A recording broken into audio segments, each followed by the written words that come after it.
সুপ্রিয় ভাই ও বন্ধুরা, সবার প্রতি রইল সালাম ও শুভেচ্ছা। আসসালামু আলাইকুম। আমরা আসছি নাটোর গুরুদাসপুর।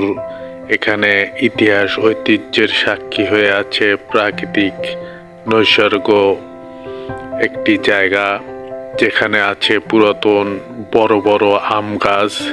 এই আম গাছ স্থানীয়দের চাহিদা মিটিয়ে দেশের বিভিন্ন স্থানে এই আমগুলো বাংলাদেশের মানুষের আমের চাহিদা মেটানো হয়।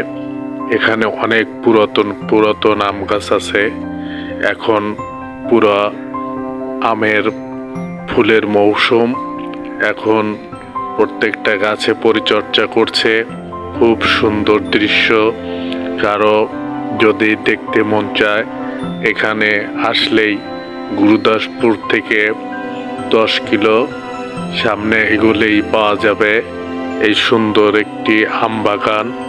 মনোরম পরিবেশে এখনো এখানে আছে খুব সুন্দর সুন্দর দর্শনীয় স্থান। সবাইকে ধন্যবাদ।